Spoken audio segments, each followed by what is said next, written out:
It's showtime. Welcome to the Eyes of the Oracle. Today, we're gonna talk about ice cream. We're gonna talk about vegetarians. And we're gonna talk about atheists. Now, my first experience with ice cream, at least the one that I can remember very clearly, I can remember it from my childhood, was having an ice cream cone with 2 bowls of ice cream and licking at the ice cream very happy and pushing with my tongue till the point where I dropped the ice cream on the floor. I think we've all been there. I remember when I was younger, the ice cream trucks. I used to live in Patterson, New Jersey, and during the summertime, that was like something that happened a lot during the summer. Since, like, you know, the majority of the year used to be cold, it used to be like this big event to see the ice cream truck coming by. Yeah, it was good. Let's check this spot, wait. You've told me you recently became a vegetarian? Somewhat. I'm still trying, you know, it's kind of hard because the system has trained us so well since we're little to see meat and milk as something necessary for our health that is totally untrue, especially red meats. And one of the things that surprises me now that we're eating ice cream is that supposedly the human body is not even equipped to drink milk. Like, you know, and growing up, you saw all these campaigns talking about the importance of drinking milk for your health, for your bones, for calcium. And in reality, there's a whole bunch of other types of foods that give you the calcium that you need.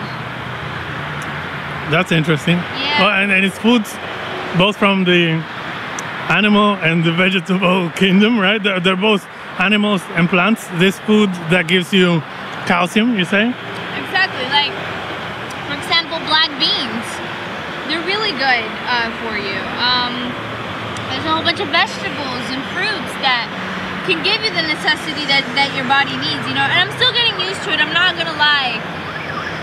There's days where I still slip and I eat like chicken, but I'm trying my best, you know? And So from what you're saying right now, I get the idea that you're thinking about you have become a vegetarian somewhat. because of health concerns, because you want to be healthier, because you want to eat better for yourself. Don't get me wrong. I also feel really bad about the animals, you know? I feel really bad about the condition of how chickens are being brought up in the United States. They're being, you know, they're growing up with all these hormones that are not healthy for their bodies, and you know, this inhumane way of treating animals needs to stop as well. And I think that's also one of the things that I'm like, I am not so convinced about the idea of being worried about how animals get treated for some reason. Or let's say in an ideal world with an ideal economy and lots of resources where we could do everything just perfect, I guess I would prefer if an animal were treated well, as I want to be treated as well, right? Let's say I feel bad about the animals, but on the other side, I know that as a human being that is hungry and that has grown up with certain foods, right? I know I feel better when I eat a variety of food, but among that variety, it's also meat. I see. And I can't constantly check where that meat came from, whether the animal was treated well. Yeah. So, how do you feel about animal testing? Like when they test on animals, like makeup, products like that. I don't like the idea, but what is the alternative to that? I mean, maybe they would test on people, and I'm sure they will not be like the richer people that are gonna be tested on, right? Uh-huh. Like, at some point there would be some discrimination within the humans that they choose to test the different products, right? Yeah. Wow. So I see a difficulty there also, because I can relate immediately to other people from my own species. And given that testing needs to happen anyway in order to determine whether a product can then be sold,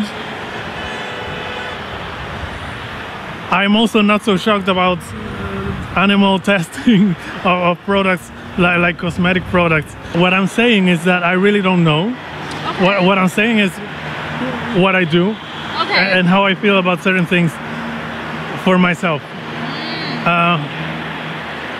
I do feel though that some people take it too far. Some people take it too far because, you know, I understand that you're vegan, I understand that you're vegetarian, or I understand that you work for the cause of animals. I understand all of that. But sometimes it's like I feel like certain people, I feel like they go too far. Like, you know, we as humans, we need to have a balance.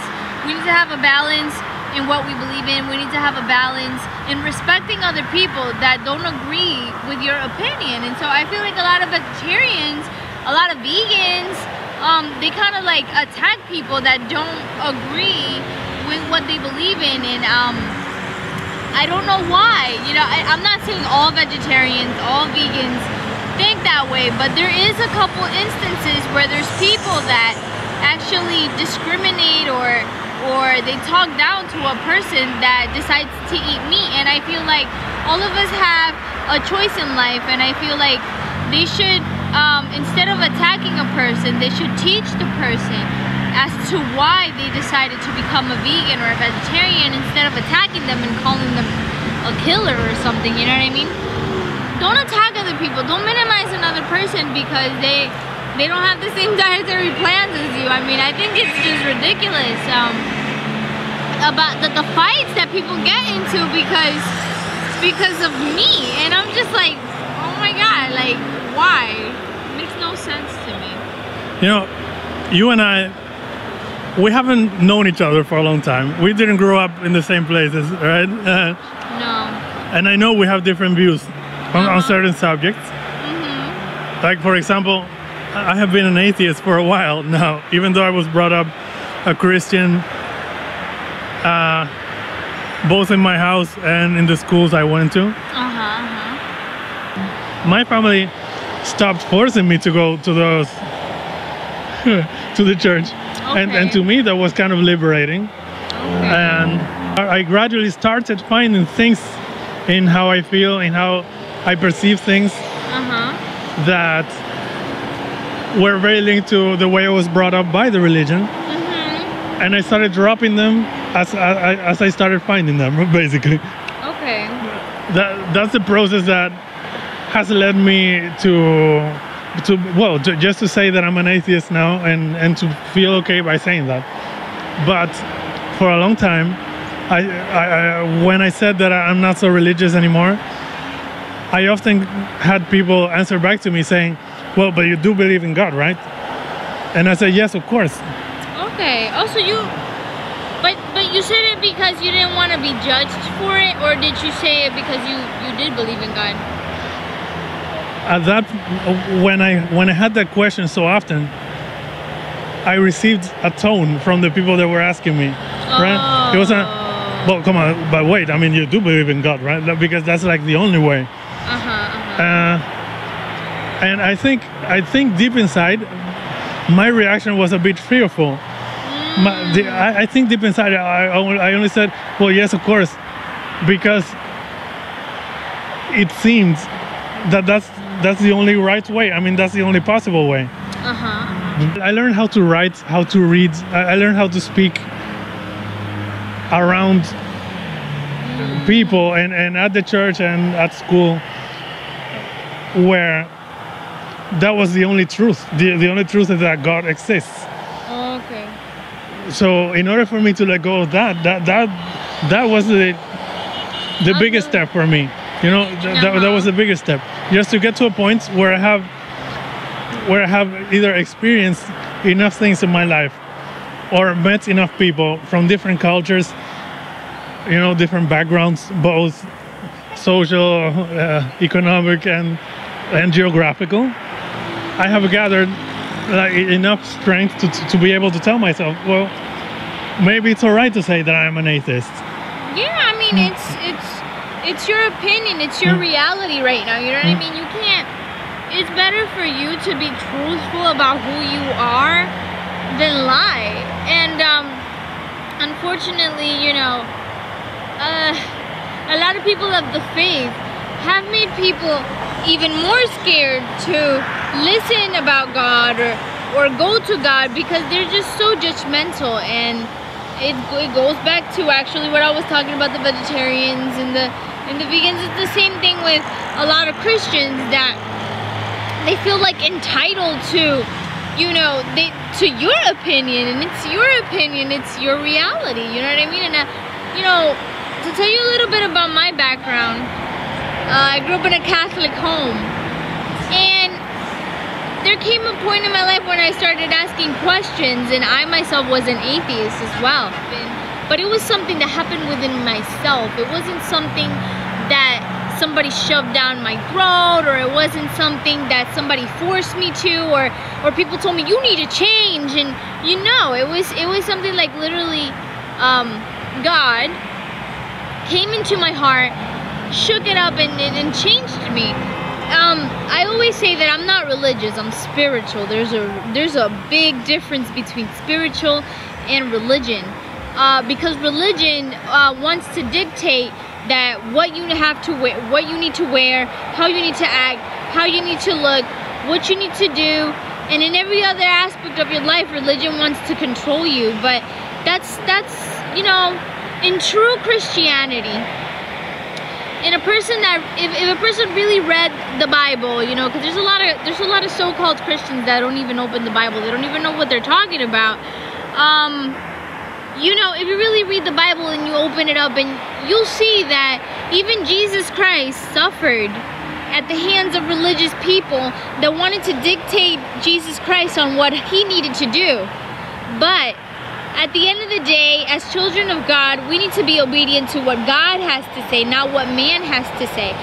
So unfortunately, there's a lot of people that have manipulated things as to make it seem like it's God that's telling them things, when it's their own ego that's trying to control things so that they can have power.